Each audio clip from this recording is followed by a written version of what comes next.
Hey there, everybody. I've got 10 things that you can do to maximize your chances of securing a role if you're looking for a role, okay? So, number one is get some certifications. So, if you haven't got any certifications yet and they're prevalent in your industry, in your niche, then consider what you could do to get a certification in your area because some recruiters will look at that favorably.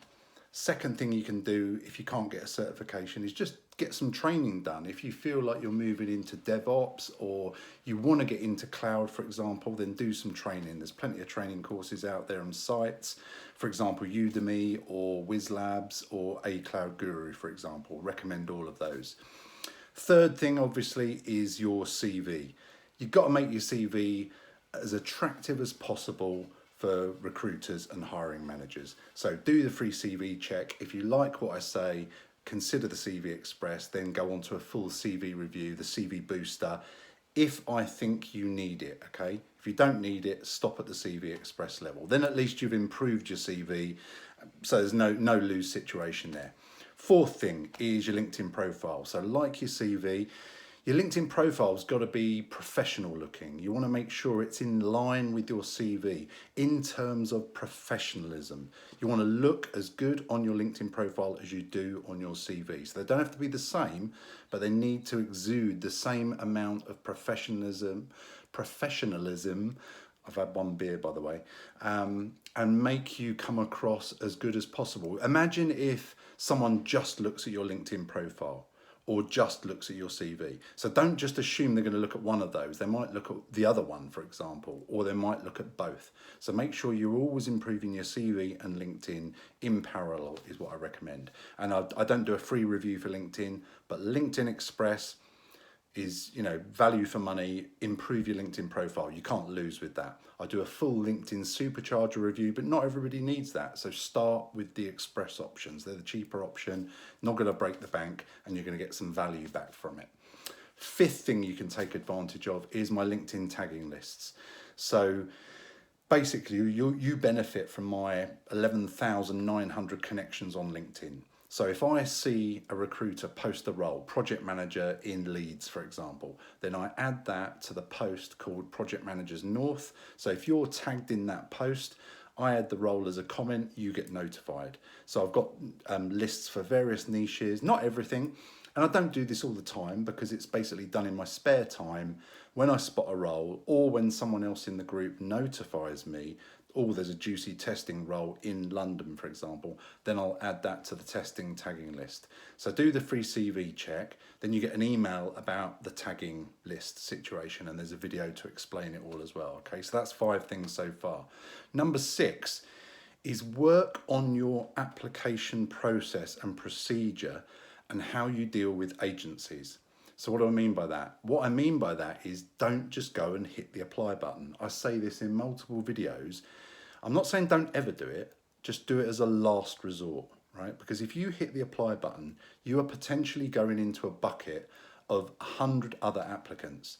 So trying to stand out from the crowd when you're in a big crowd of people in this one bucket of project managers, for example, is going to be difficult because then they're going to start relying on maybe ATS systems or some other mechanism of searching, keyword searching your CV. And you don't want that. You want to be right front and center when an agency is thinking of who do I want for this role? They want you, they want me, for example. So if you want any help in that area, I've just launched a contracting crib sheet. So there's a PDF, it's about 30 pages long, and I've just basically crammed it with the best ways I feel of how to apply for roles in the best way possible. And also I've included examples of how to talk to recruitment agencies.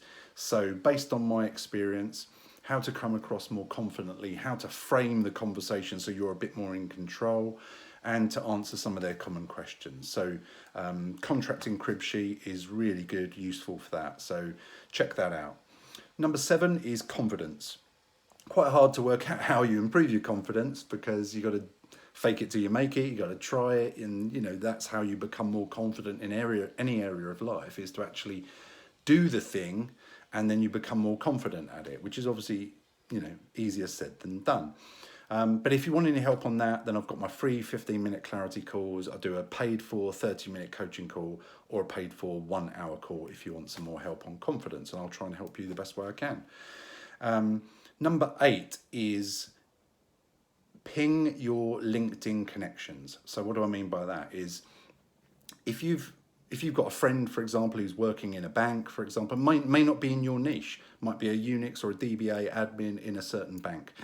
You might want to ping them and say, I'm available in a couple of months. Can you just keep your ear to the ground for me? I'm available in 3 weeks' time. Could you please let me know? Thanks a lot, mate. Shall we go for a beer soon? Something like that. So ping your connections, your friends, maybe that you've worked with in the past. But also ping people that you've worked with in companies that they're still in that company. So you could say, hi there, Dave. I know you did that monitoring project at Fidelity Investments years ago. I don't know what you're doing now regarding monitoring, but if you hear of anything going, then I'd appreciate a nod because I'm looking for a new contract in the coming months. Okay, I really appreciate that. So ping your LinkedIn connections, send them a DM, and just connect with them and tell them you're available. Make sure you're spreading the word that you're available. Number 9 is actually emailing people. So, excuse me. So maybe you're not connected to these people. Low power mode. Maybe you're not connected to these people, or they're not on LinkedIn, for example. But maybe you've got some email contacts. So I've got a work folder on my laptop with all previous roles in there. So I might have a scan down all the previous clients I've ever worked with and just check out who the contacts were, who was CC'd in some of those emails, and reach out to them via email, again, to say the same thing. I'm available in a few weeks. Do you have any opportunities going in my niche, for example? And then if you see those names there, that could also be a reminder for you to then go back onto LinkedIn and send a connection request to them if you're not connected already, for example. Okay, so that's number 9. Number 10 is LinkedIn posts and engagement. So what I mean by that is you can put a LinkedIn post out, we've all seen them, saying, I'm available.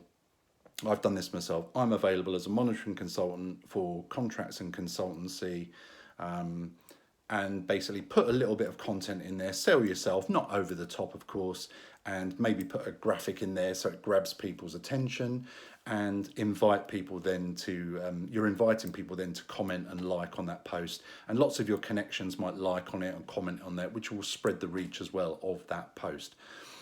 What I don't think is quite so good is when you start saying things like, oh, I really need a job, I really need a job. I think that's, and I understand it, of course, but you don't want to be going on there every day saying, help me, help me, help me. I don't think that works. But of course, go on every day maybe and put a proactive post on there. I'm available, I can do this, I can do that, I can do the other. That's a different matter, isn't it? So I hope you get the difference there. The other thing is to engage on LinkedIn. So if you see recruiters, for example, posting about a role that's similar to your role, but you don't like the look of that role, then you could comment on that role and say, I'm available, but I'm based in the south of England, for example, even though this role was based in the north of Scotland. So you're getting on their radar. And you could also start commenting on other posts as well that are appropriate. So basically, you're just increasing your visibility on the platform. Anyway, I hope that's useful. That's 10. Yeah, that's 10 things you can do to maximize your chances of securing a role. I hope that's useful, okay? All the best. Speak soon. See ya.